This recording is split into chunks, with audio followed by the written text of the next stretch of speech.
Hello viewers, good evening and praise the Lord. My name is Obed Wanjala and welcome to part 2 of this conversation that we had with you last week when we were talking about succession in leadership. In the previous episode, we looked at a number of things, what informs succession and what succession is all about.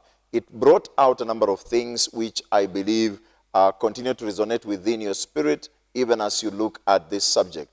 And men of God who are with me on that program are again with me tonight to be able to continue to add more value to this conversation. And so without much ado, I would want us to just begin to roll into tonight's program. Sit back and enjoy. You can actually share this with your friends, invite someone to be able to join us and to be able to enjoy what you are enjoying. I will assure you of one thing, that at the end of this program, you will be smiling, you will enjoy. You'll be happy that you are with us here tonight on Upgrade. God bless you even as you continue with us in this program. Now, we are blessed again to have Apostle Peter Akek and Apostle William Omole. Needless to introduce these two, they have been with us many, many times, and they are a great resource and a great blessing. Apostle Peter Akek. In our previous program, we talked so much about the succession in leadership and all that it involves, and we addressed a number of things in terms of the selfishness of the leaders that brings us to a place of conflict and politics and fighting, which is not supposed to be the case. Tonight, I want us to rein in on a number of things. One, you will notice that there are many great leaders who, when they exit the stage, the thing that was shining or the thing that they were doing goes down with them. I do not think that that is God's will for us. That is the reason why we are doing this conversation. Okay. Because the vision of God is not supposed to die with me as a leader. The vision of God is supposed to affect other generations that come. Right. But then when great leaders exit the stage, the thing that was glittering, the thing that was shining, the thing that we liked about them ceases to be visible. I want you to begin by sharing with us some of the thoughts you think would be the reason behind such, and how God intended it to be. Because all these things have a pattern with which God has given us in Scripture, and we need to go after this pattern. I do not think that that is God's will, and from the onset, you need to help us get into that direction. Thank you so much, and it's a blessing again to be back on this program to continue this discourse. Allow me to begin by saying that visions are not 100% clear in the beginning. Yes. And even when we look into the pages of the Bible, we see that God has a vision for the earth, but the way it is being unfolded, people, is in partial revelation. Progressively. And with every new generation or new leadership, there is added clarity, added impetus, added people, new energies coming in to bring it forth. It is incumbent upon a leader to believe God and add effort to ensure that he gets the best understanding of God's vision in his time. Because you can only articulate what you understand. Yes, sir. If he's inadequate and has got insufficient information on God's vision and what his specific assignment is in the people that God has given him, he will not be able to effectively work around it. And that affects the ministry in his absence, because people begin to fumble. We were not even clear in the days of our former leader on what we were supposed to live for and what we were going forward into. And so fumbling begins. Another thing that is important is discipleship. The place of discipleship in raising strength in your absence cannot be underestimated. It is in discipleship that men are identified, made, and raised to fill in the opportunities and assignments and callings that will come even in our absence. Jesus made disciples. In his absence, the disciples took over. Whom are you discipling. There is need to make disciples very rigorously and vigorously, because out of them God will raise somebody who will take over what I am doing.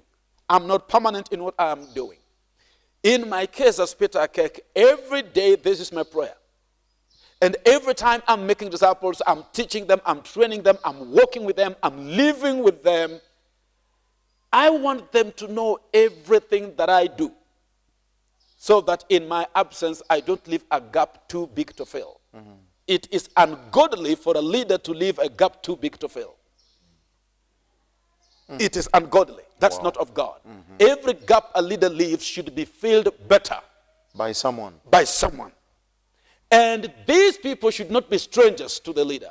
Now, something very important.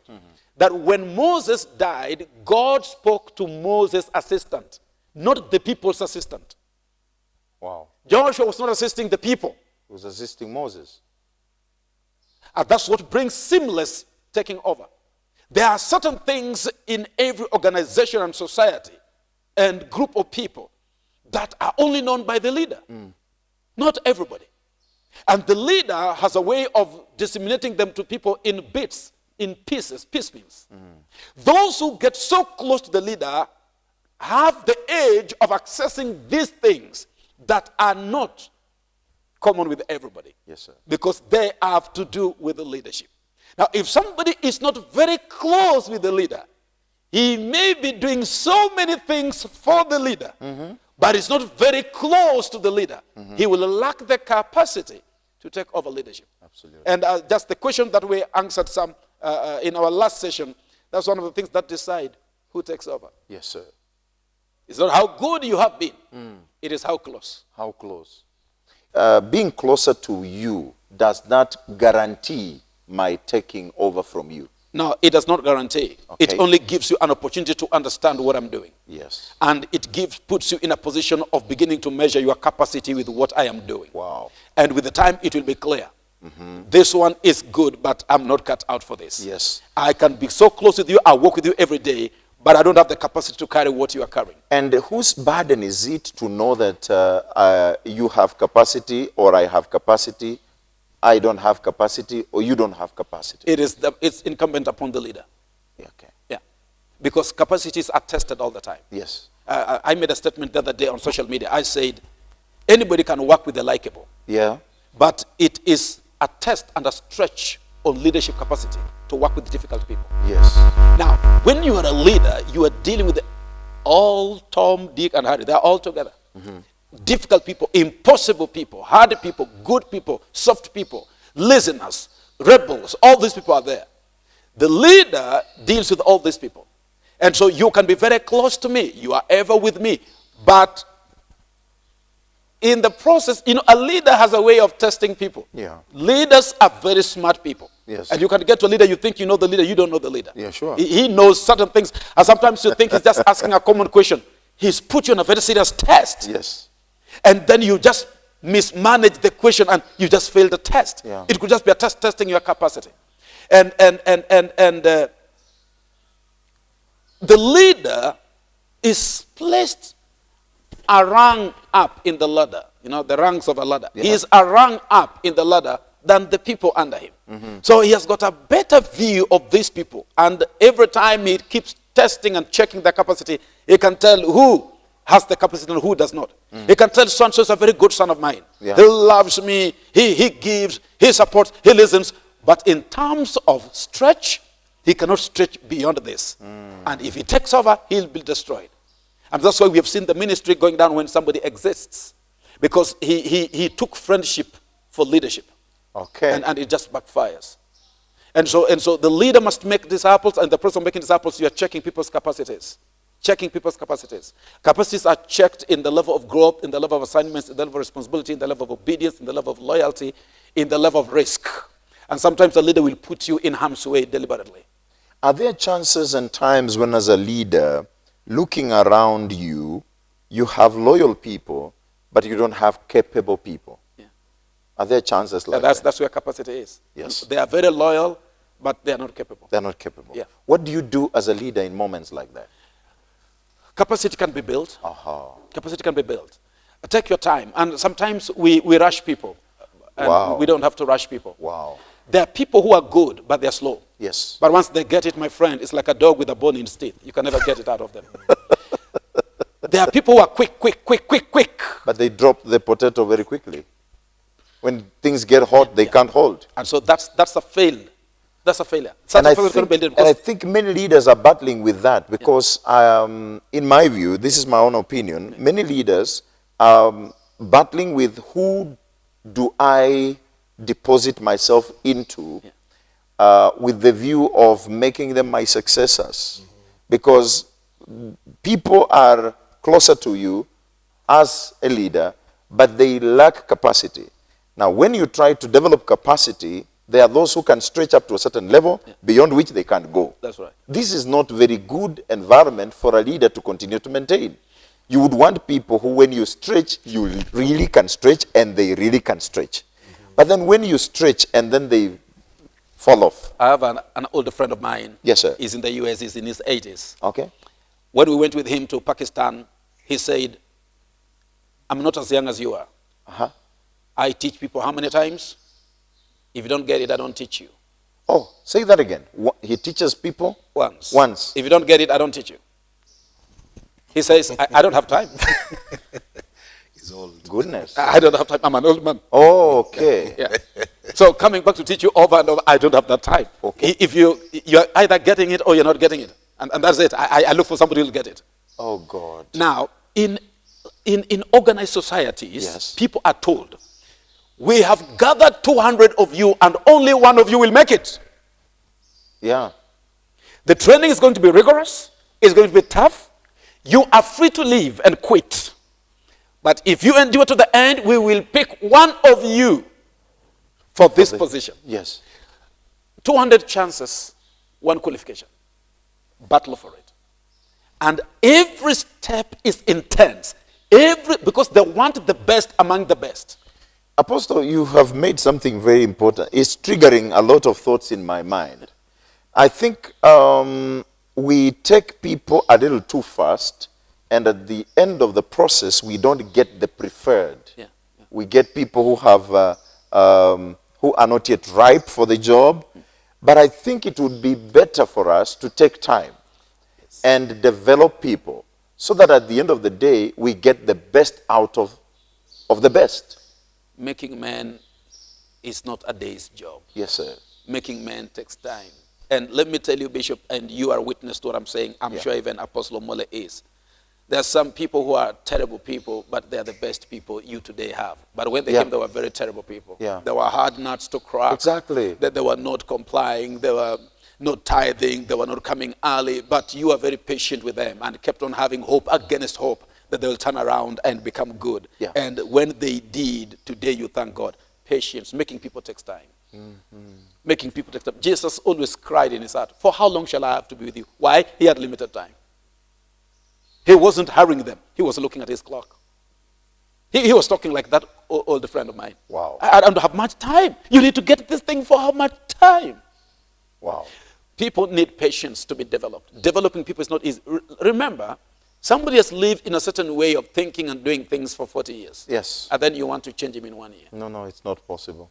Emptying him of a 40 years experience, my friend, it is unrealistic that it will live in 1 year. Yeah. And so we need to be patient people, but we must always be consistent. And we must always know where we are going so that we don't lose focus, so that we don't lower the standard. We will maintain the standard even when you don't measure up today or tomorrow. The standard remains the same. And so we will always work towards achieving that standard. And so a leader needs to look into these things, because sometimes we rush people and we don't end up with the people we want and we feel frustrated. Yeah. And it's like, I've been with you and you people are not even getting it. Well, if you just give them a little bit more time, probably they will get it. And sometimes also our approach also we need to change. If this approach is not working for them, methods can always change so that we can arrive at the best possible methods that can produce the best person. And the people need to know. The people need to know that you are being discipled, you're being trained, you're being equipped towards an end. God desires that you come to this end. The people need to know that a day is coming that as a leader I will not be here and one of you will take over. Apostle, And one of you will take over. right, While I'm raising people, knowing that one of them will take over, I also have my family. yes, We have seen in other places Yeah. where the man of God exits and his wife takes over. Thank God for the wife who had the calling of God. We are talking this from a ministry point of view. right, Another man takes over and his children or child or son or daughter takes the over. ministry, yeah. T.L. Osborne left and LaDonna Osborne is doing a great job Yeah. around the world. Yeah. And many others. A son or daughter, your child takes over. Yeah. But there are others who have exited and no wife takes over, no son takes over, someone else takes over. And this is the greatest fear that many pastors have. I want you to face it. The fear that somebody else might take over. And kicks out your wife Yeah, and children, Yeah. no regard to them, the work you have labored for years. Now your wife is a stranger, your children are not known, and they are not even recognized. That's why the people of the world, particularly in the political circles, have what they call memorandum of understanding. Okay. How my family will be protected when I exit.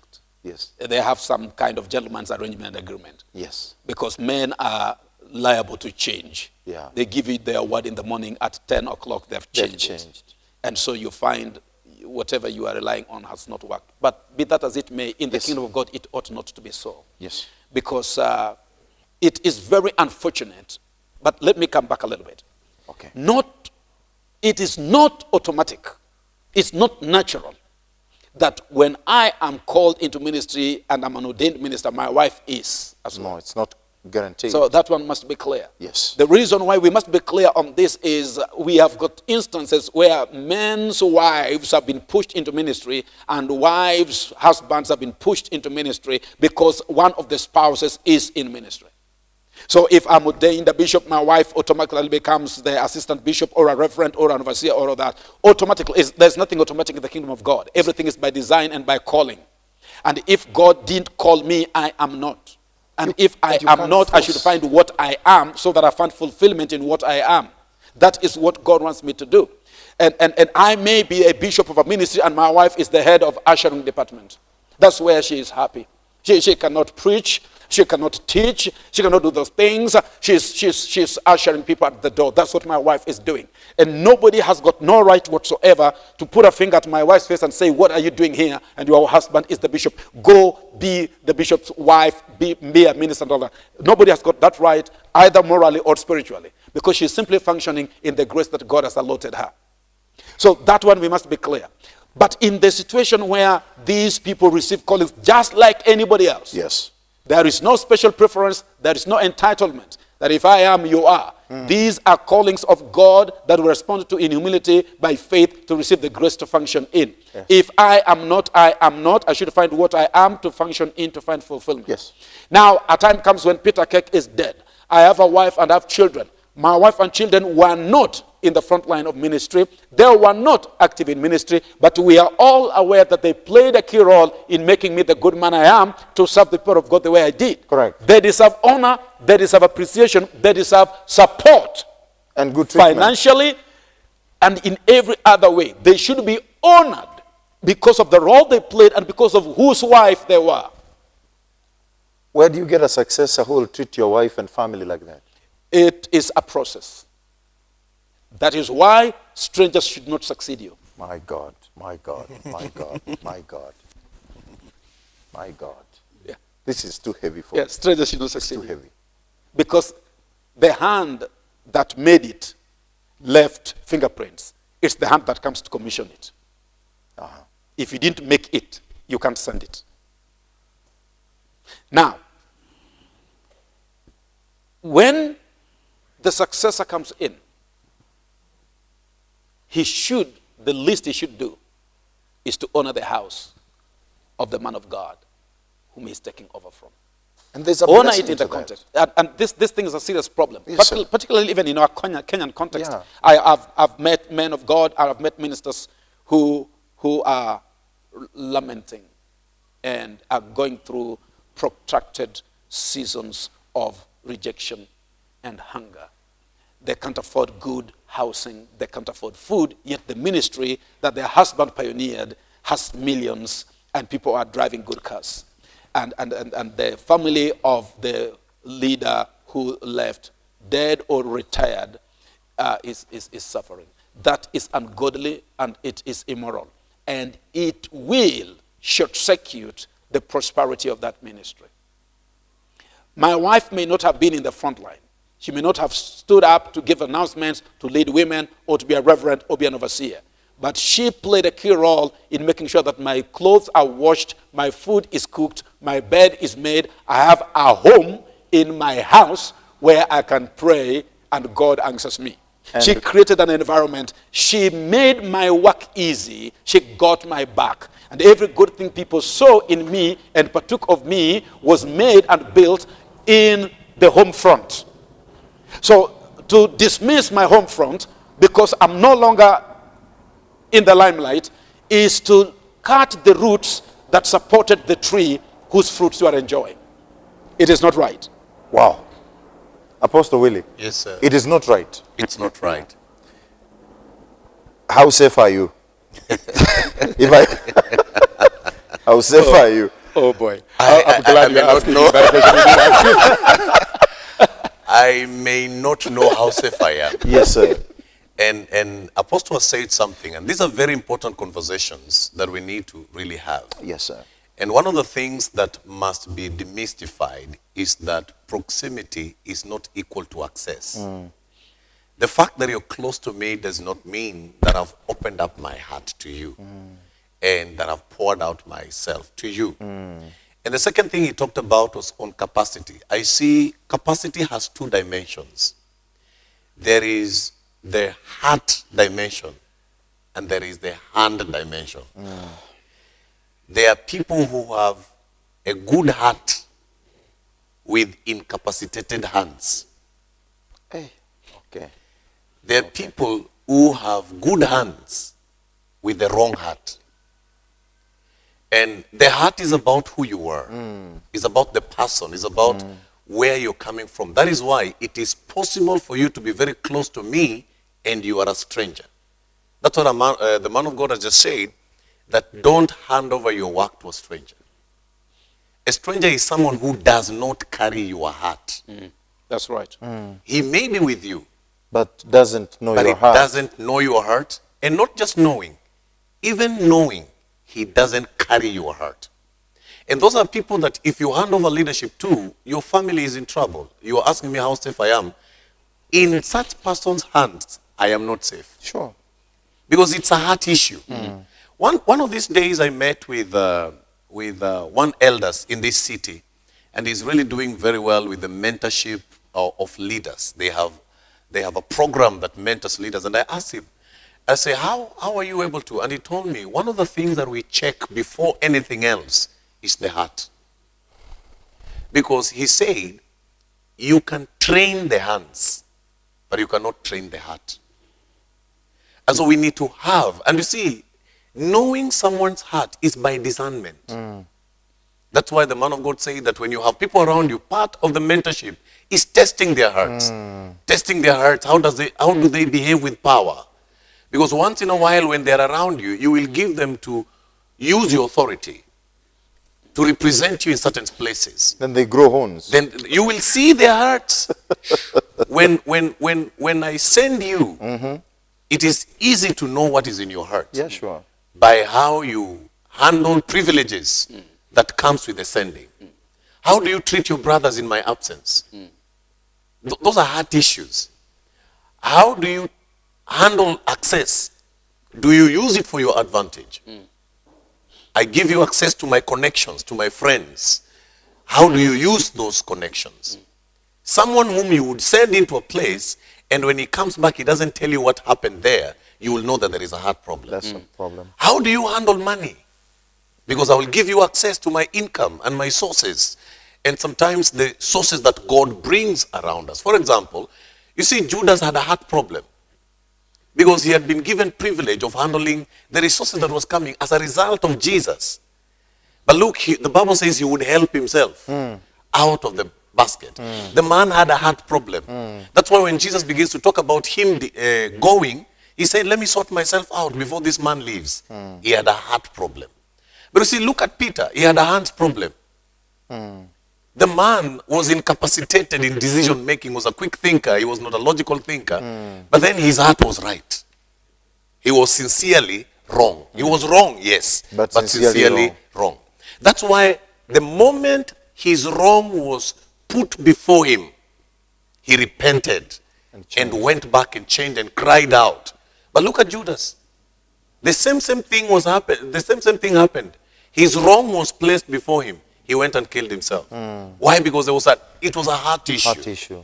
And so part of our mentorship program ought for us to be able to discern the heart issues, the capacity in terms of heart and the capacity in terms of hands.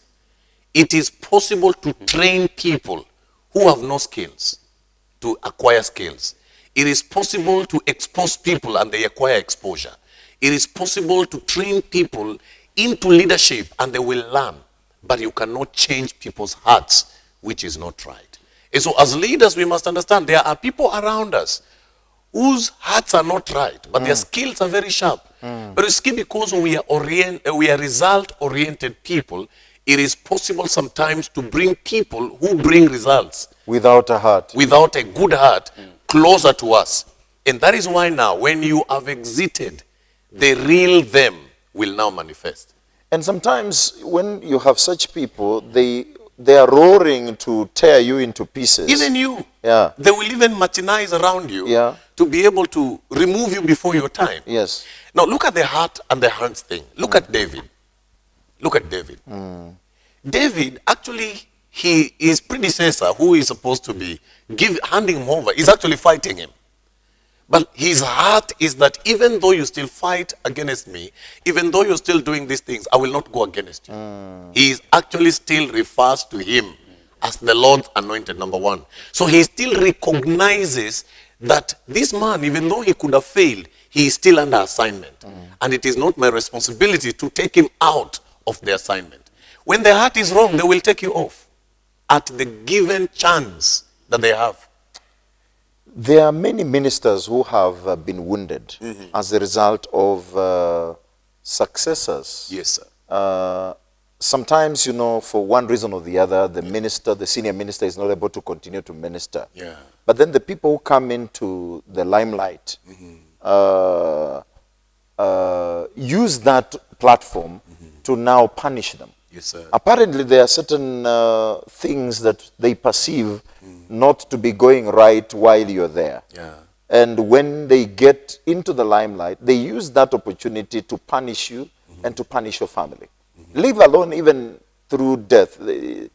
Death aside. Even before death. Even before death. Yeah. Sometimes you are unable to function. We have had ministers who are incapacitated by reason of disease, and they are not able to come back to the ministry. But then those who take over from them have punished their families. Sometimes they have not even taken over yet. Yes. It is the Absalom's situation where someone uses his proximity to you. Yeah. Because you see, when you bring people into leadership within your space, they'll be able to see the backstage. Yes, yes. They'll be able to see where the rubber meets the road. They'll be able to see you for who you were. They interact with the weaker side of the you. weaker side of you. The dustbin around you. Yeah. Yeah. And that's why I will emphasize that that is where now the heart is tested. My God. How we react when we are able to be exposed to the seemingly weaknesses of the leaders we have. Noah heard 3 sons. Yeah. Look at the 2 and look at the reaction of 1. They were all exposed to the weakness of their father. Yes. But the 2 covered their father's nakedness. But then 1 actually exposed his father's weaknesses. And the church leaders today, those who expose their father's weaknesses, are exposing it with an interest. Yes. They would want a situation where the father fails by reason of that weakness, so that they can now take over and prove to the world that they are better than they are their better than fathers. their fathers. It is the world's way of trying to take over leadership. It's a twisted way of trying to take over leadership, because that's what the devil tried in heaven, and it didn't work. And every time, and sometimes they may succeed, or they may seem to be succeeding, but then it is short-lived. Ministry cannot succeed on the platform of lies and malice. Evil cannot propagate good. That's right. It cannot. That's right. And so look at the long-term results of these people. They will not live long. And their judgment is upon their heads. Look at Absalom, a perfect example of the same. And just to go back to the heart thing, I just needed to mention on the heart of David. Yes. And peradventure, this is why God really gave him such a great platform. That God gave him a covenant that will always be his representative on the throne. Correct. Because he had several opportunities to take over leadership. But he from did Saul. not. But he did not. He had several opportunities to revenge. He did not. He had several opportunities to actually rebel. He did not. Even after Saul is dead, he still honors him.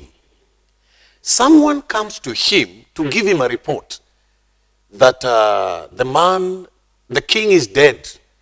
And this guy is so excited that he begins to put in, to add salt to the information.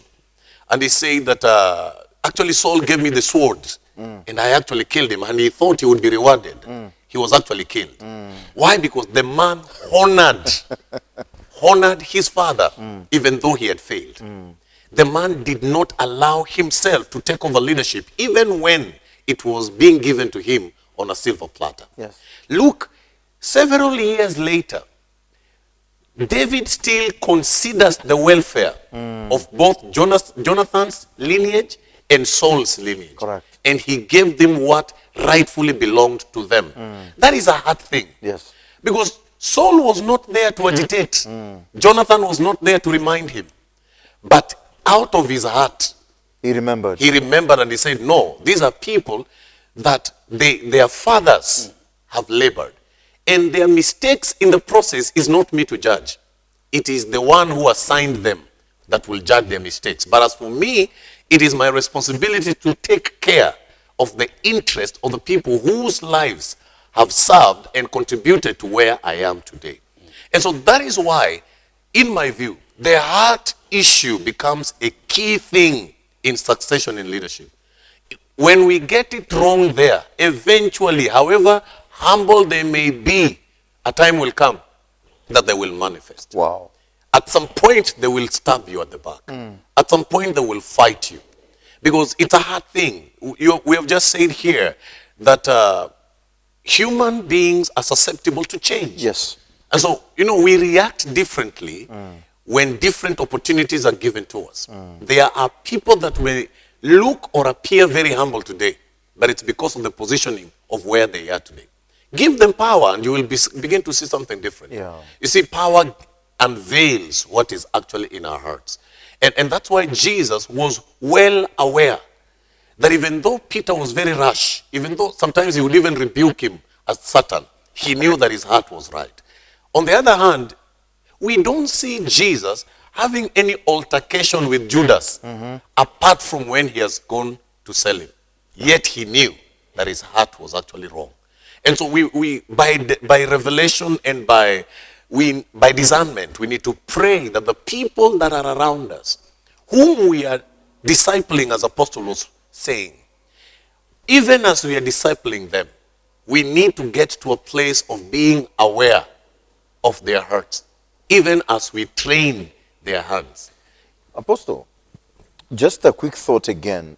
Much as we're discipling, training these people, but in the course of life and ministry, you realize that people change. Yes, sir. I could be having very good successor around me, but then by reason of happenings in life, one thing, the other thing, they change along the way. Yeah. And it becomes very unpredictable when a successor has changed along the way. This is why I believe that the heart doesn't change. Okay. If a man's heart is right, it doesn't change. You may disagree, you may have issues, but whenever time comes, you will have a conversation with them and they'll have a realization. Okay. And so, but when the heart is wrong, it is only waiting for an opportune time. And even if it never manifests in the process of time, a time will come that there will be a manifestation for the same. But then the other extent is that Apostle has always said this, and I will quote him on this. He says that as a leader, you ought to always be larger than life. Yes. That you always to be consistently raising people, because you can never dictate people's behavior. You can never predict their future. You can never know 5 years down the line how people will manifest depending on the changes that come. Sometimes the change is for the good. When opportunities come their way, there are people who change for the worse. There are people who sometimes things change for the worse and they also change. You may have a problem tomorrow and things change. And so it's always important to be always having a pool of people, if we may use that word, that you are raising at any given moment. There ought to be people. I learned from apostles like Paul. He had Timothy, whom we know was maybe the heir apparent. But apart from Timothy, there were many others. There was Titus. Yes. There was Epaphroditus. There was many other people that were working alongside Paul. So it was not just Timothy. And so we also need to check that queue. Peter, for example, according to Jesus, we see that Peter came out amongst the rest. But then there were many other people. There was John, there was James, and there were many other disciples. There were actually 12. And so we also need to learn from that we are not tied to only one person. But even though we have raised up one person amongst, it may be one above the equals, but then we also need to have many other people that we are raising at every given moment. So that at any given moment, whenever there could be any kind of change, we will not now be left in a position where you have to go back and begin afresh. Because like Apostle has said, it takes time to raise men. It takes time. And so taking time therefore means that succession ought to be a journey that we embark on from the time we start on leadership. That's right. It's not something that we need to wait until when we are there. And sometimes, Bishop, I could propose, sometimes, because the ministry sometimes also grows, that you may not even have time to be able to raise people in a certain given space because of your functions and responsibilities. Why then don't we create structures that allows for consistent development of leaders within our given space? So that then from there, you will always be able to pick, because leadership will always come out from amongst the rest. Why don't we have mentorship programs? Why don't we have discipleship programs that are intentional? So that from amongst them, as we are training them the skills, we will be able to pick from amongst them of the people that can be able to be part of the work that we're doing. Wow. You have answered a question that I was trying to pose to you. The question was, at what stage do we begin to make mention or begin to raise a successor? And you have said very nicely that from the onset of leadership, we ought to embark on that journey. Actually, succession ought to be a conversation that doesn't have to wait until we are dying. That's right. It had to be a conversation that begins from the day you are given the mandate and the responsibility of taking leadership. So that from then now you begin to raise up people intentionally. You begin to intentionally begin to invest in people. Some will drop out. Like we know of Gehazi, he did not make it. And many others. People will drop out in the process, but then there are others who will pick up in the process. But it needs to be a consistent, continuous journey in our process of leadership. The problem that we have is that, we leaders sometimes, we are multi-talented. We are multi-result oriented. We are able very well to do things within our time, using minimum resources around us, and human resource for that matter. And so sometimes when we are used to doing that, then you will discover that the ministry is dependent on our input alone.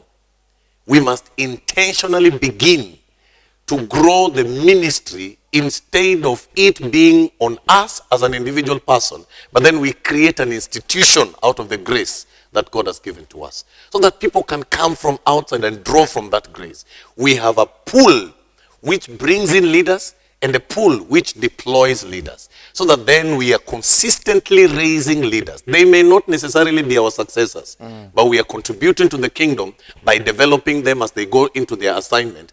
But amongst them, we will find people who can also take over from us. Wow. That's right. Apostle, how do I, for example, having raised men, along the way, they fail and I feel disappointed? What should be my response? I know you're on record and he has quoted saying the leader must be larger than life. But you see, disappointments hit even those of us that are larger than life. That's right. You have poured your very best into someone, and then along the way they disappoint you. Yeah. And I've seen it happen in many places. Yeah. A quick example would be my father, Apostle Kayo. He pours into people, and you look at some people and you just see, wow, this is it. Yes. Then all of a sudden they fall off along the way, and you wonder, if this man fell away from his father, then none of us is exempted. So how, as a leader, do you handle that kind of experience? There is no specific formula to handling that. Okay. While it is expected, it happens unprecedented. Wow.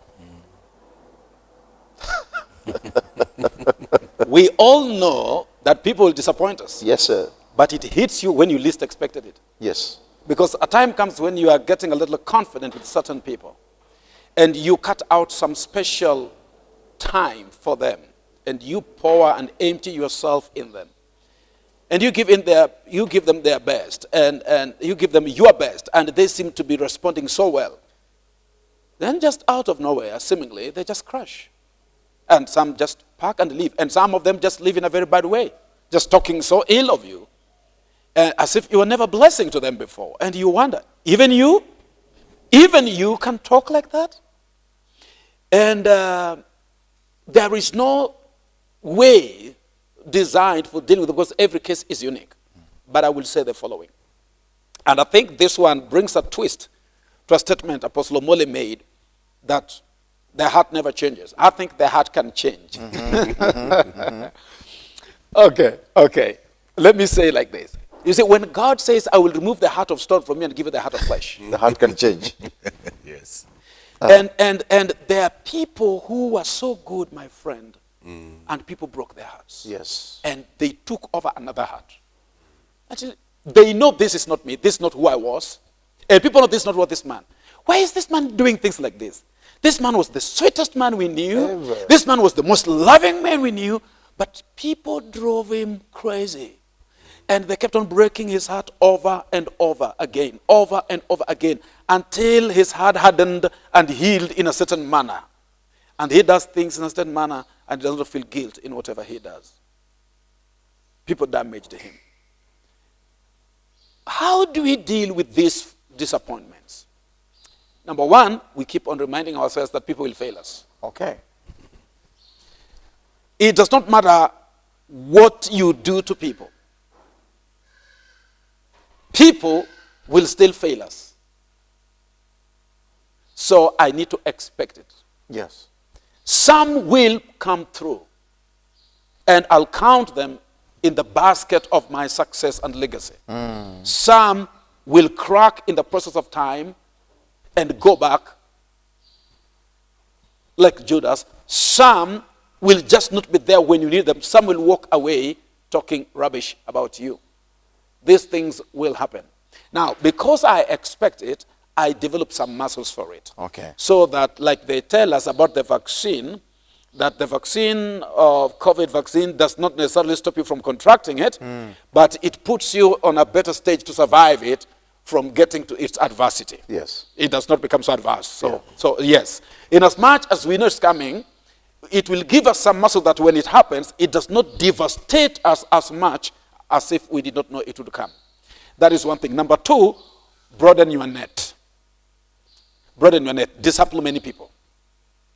The wise man, Solomon, says, cast your bread upon the waters. He says, sow your seed in the morning, and in the afternoon do not withhold your hand, because you do not know which one will do well.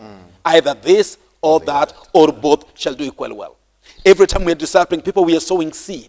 For the seed is the word of God. We are putting our lives Hallelujah. in men. Amen. We are training them by example, by experience, by knowledge, by revelation. We are ever emptying ourselves into them. And we must not limit it. We must broaden it. Because sometimes you think that the person is going to succeed you is going to come from this base church, only to realize the person who is going to succeed you does not come from this base church, it comes from a branch church or from some other place. So broaden your discipleship. Just keep broadening it, because you don't know where that person will come from and who will pull through. It is our prayer, and we are positive and optimistic that none of them will fail. But some people do fail. Some people do fail. It happens in the natural, it happens in the spiritual. It happened with Jesus, it happened with Moses. You know, when Aaron and Miriam began to speak about Moses, Moses didn't know what to say. Even you, Aaron, you speak against me, you who was given to me as my prophet. When you're a prophet given to you by God is speaking against you, what do you think? God said, Moses, Aaron shall be your mouth. He shall be the prophet, and you shall be a God. As you go. Now, when the person given to you as your prophet is speaking against you, you feel undone. Sure. Moses didn't know what to say. Sure. Thank God he came in and he arrested the situation. And so one of the things we can do is, number one, expect it. Anything you expect does not catch you unawares. Yes. And anything you expect, you prepare for. So Peter Keck says, once beaten, twice prepared. Yes. Not twice shy, No, twice twice prepared. Because beatings will still come. Correct. So you better build muscles to deal with beatings. Correct. Correct. You know, Kenya is a very funny nation. We have got very funny politicians in our country. Very crazy people. We always know that drought will come. We always know that hunger will come. We always know that floods will come. We wait for them to come. Then we behave as if we are solving the situation by addressing what is happening. Then we go back. We never plan and build structures in place to take care of these things in the future. Up to today, we are still talking about the floods of Budalangi. Up to today, we are still talking about hunger in northeastern Kenya. Up to today, we're talking about this because in as much as we know they will come and we know the right thing to do, we lack the political will and we lack honestly to handle resources well, to channel them in manners that they will secure the future of the people. That's wickedness. Anything you expect, you prepare for. Yes. Build muscle. Japan knows that we are a group of islands. We are prone to storms. We've got nowhere to run to. They build houses that withstand the storm. They build skyscrapers that shift foundations like this so that they don't get thrown over. Because we know it's going to come. When I know something is likely to happen, I build some cushion in my heart so that when it happens, it does not devastate me so much. Because some men of God have just gone crazy when the people they loved and were so precious to them just left them in manners that they cannot even explain. And you know, when people keep leaving you, you begin to ask yourself, could I be the problem? Could I be the problem? Could I be the problem? And that devastates a man of God. And with the age, Yes. as we serve, we are not getting younger. As we continue, you realize that if you get into certain levels of depression, My friend. you can never recover from it. Yeah. Because you develop heart problems and other lifestyle diseases. And they just come in. They just begin to crush you down. And you say, as time goes by in ministry, after having served for some time, you don't have time to repair damages. Yes. Yes. Because you don't have room to make mistakes. Yes. You know, as a youth, you've got time to make mistakes. Correct them. Yeah. And make more. Yeah. And correct more. A time comes in life you don't have room for them. A time comes in life now when you don't even have time to correct the ones you made. My God. You only have to do the right thing. And now at that stage in life when you don't have room for mistakes, you don't have room for error, and things begin to crash again, taking you back to beginning, it devastates them. It devastates. It Yeah. is. And that's why you realize some people in old age, certain sicknesses just catch up with them. Blood pressure, hypertension, these things just catch up with them. And somehow they just don't pull through because time is not really allowing. The allowance of time is not there. It's not there. So they wonder, my ending is not going to be good. However, bad things happen to good people. It does not make good people bad. Yes. And when a bad things happen to a good person, we must separate the deed from the person and know that the person gave it his best, only that it did not work. Then number two, that is preparation. Prepare for it. Number two, broaden your scope. Prepare many. If you have got 20 and 10 of them fail, you still have 10. Wow. You're better than somebody who had one Yes. and that one fails. Apostle, Yeah. you said that the calling of God on our spouses and our children is not guaranteed. No. And so nobody should push them into the forefront unless it is God calling them. That's right. Just like we cannot push them into salvation. You must be Yes. saved. I'm a pastor and you're not saved in this house. Kneel down, get saved today. How can you be my child and not born again and my pastor? Embarrassment to me. There's nothing like that. Bringing shame. They'll get saved whenever they are ready. Yes. Whenever they have the conviction. Yes. And that's when they get saved. Yes. But now, there is a lot of, when we talk about succession, Yes. some children have been affected and have even developed resistance against God Yeah. because of the treatment they went through in the hands of the church leaders and the church people. Yeah. Maybe this thing needs to go out there with some level of punch and strength and stamina, because for so long we have taken this matter very casually and lightly, but it is hitting us very hard. There are children whose parents were in ministry. They no longer want anything to do with ministry because of what the leaders took them through When their parents exited. when their parents exited or when their spouse exited. Yeah. There are ladies who have no home and no place to stay, and the church is in millions of income. And I know some such cases. So what exactly could you tell such people, and not just such people, but us who are watching this program? We must understand that it is the grace of God that makes us serve. And that we will reap what we sow. And sometimes it is never the best harvest. Yes. Mistreating the spouse of a minister who led a ministry or probably founded a ministry, just because the spouse who was doing ministry is no longer in the front line, is actually dishonoring and desecrating the holy work the man of God did. Particularly the spouse. Let me talk about the spouse. Yes. Because the spouse, the two shall become one flesh. In a sense, when this man was serving you, his wife was serving you as well. By extension, yes. Yes. Now that the man is not there, let me use the case of a widow, okay? Or the man has retired, so the wife is suffering. I think that we men of God need to be just human beings. And sometimes there are certain things we are doing that even the people who are not born again will not do. They will have a way of honoring such people, whose spouses of such people who serve with them. It is not right. And what we need to do is we need to have some structures. Yes. Do you know that those who don't know how to be led by the Spirit are given the law?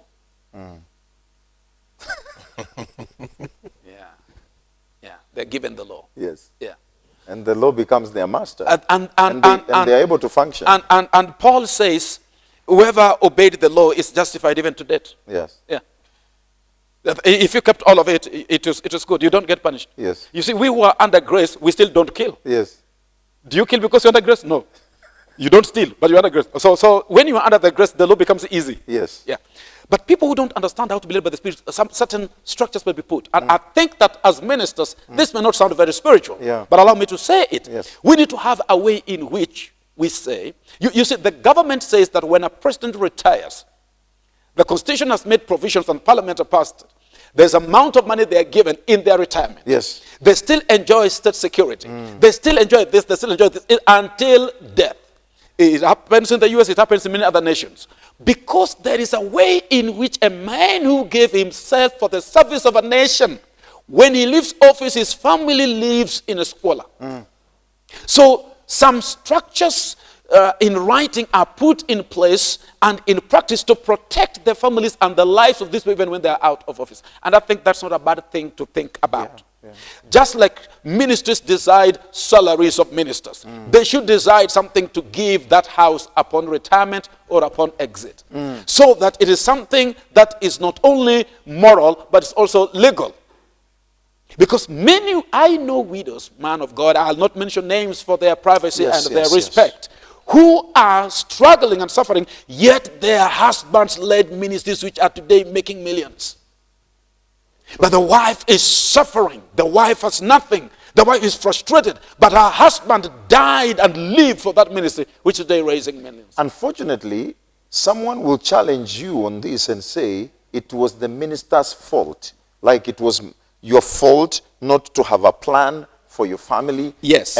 And they will mock you for that. That's right. While they enjoy the work that such a man pioneered. And that one is just the third thing that I would come to. Okay. The first thing is that there need to be structures for putting finances into the house of a man of God, whether he's in office or not, Thank you. in honor of his service. Thank you. So that even when he's not serving, he could be incapacitated by sickness, by disease, by accident, by what, by death. The family of this man or this woman is still going on receiving benefits from a ministry that the spouse labored for. Yes. Number two, women of God need to wake up and smell the coffee. Okay. The English say, make hay while the sun shines. Jesus says, work while it's still day, for the night is coming when you'll not work. The wise man Solomon says in Proverbs 6 that learn from the ant. They know how to gather in summer so they can eat it in winter. Yes. Winter is a time you can't go out. You're not able to work. You're not able to do things. You eat from what you gathered. Women of God must learn savings, and we must learn investment. Because in savings we raise capital, and in investments we multiply wealth. If you're not going to multiply wealth and resources and just depend on the ministry, hearts change. We may think we left good people, and then when they get power, the power gets in their heads, and they change, and they stop and change rules and change laws and change policies, and you find yourself in problems. And you come back there or your family and they are told you are strangers. Yes, you're strangers. Yeah. Yes, you're strangers. According to what we have under this new leadership, such applications don't apply They don't anymore. apply, yes. So we need to make investments. A man of God should work hard to build a house for his family. A man of God should work hard to invest some money in something that will generate money for the family. It may not happen in the first year, in the second year, but as God gives us resources, we must learn how to save before we spend. And we must learn to live within our means to avoid debt and avoid the situation of Elisha and the widow in 2 Kings chapter 4, where the creditors are coming to take the children of a man of God. Women of God must learn clearly from that and pull our ears by ourselves. A man of God is dead, and the creditors come for the sons of his wife because he left so many debts. And we men of God, if you're not careful, you can go into debts. Just give me by faith, God will give me, and I will return to you. Just give me 2 million by faith, God will give me, and I will return to you. We start making debts. We start. And it's addictive. And it's very addictive because now it is sweet. It's Yeah. easy, and it gives you a lifestyle. Yeah.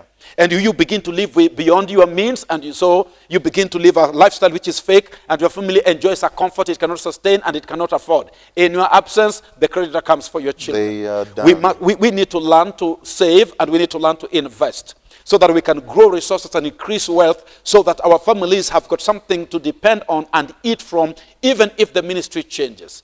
Because primarily, ministry is not an income-making and profit-making organization. Yes. It is a calling. By God's grace, people come in and put in resources, but these resources are not supposed to be amassed by us. Yes, we are supposed to live well by the resources God provides. Yes. But we need also to have our own investments. And so, man of God, when God opens for me a door to put some investment, I will do it no matter how much the church is supporting me with. Because now that is for my family. I will invest for my family. I'll build houses. I'll own property. I'll go into real estate. I'll do what I have the grace and the wisdom and the intellect and the skill for as a security for my children. And I'll join NSSF. Put some money there. Yes.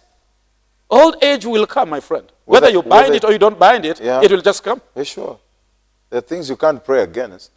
And you see, some of these challenges we are discussing here are just problems we are facing as the Pentecostals, the spirituals, the ones being led by the Spirit.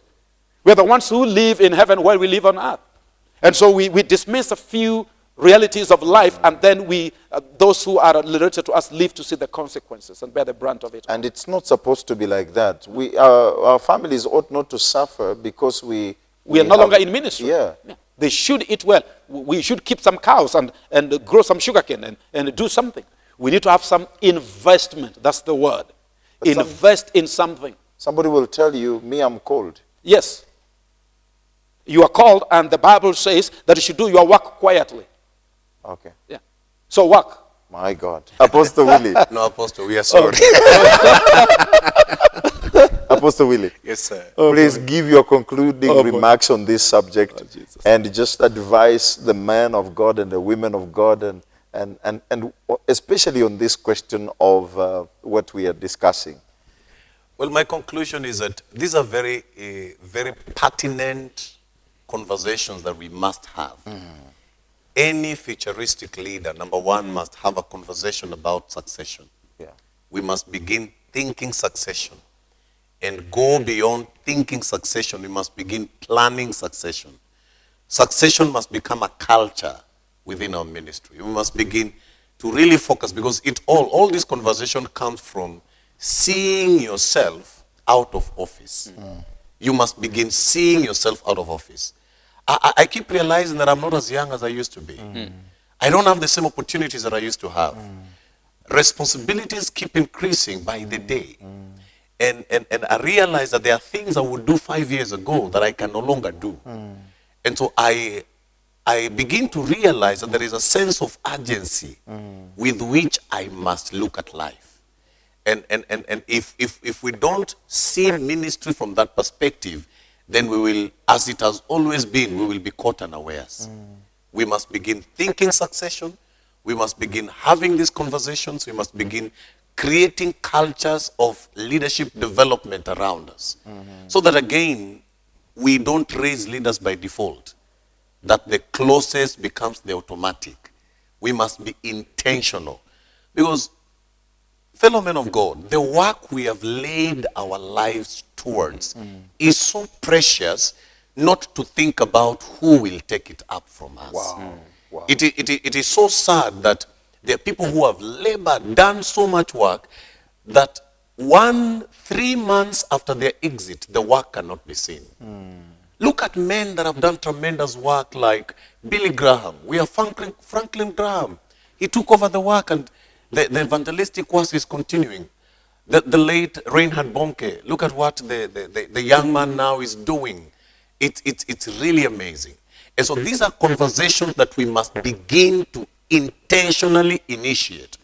One of the challenges that we have, especially we from the Pentecostal persuasion, is that leadership rises by default.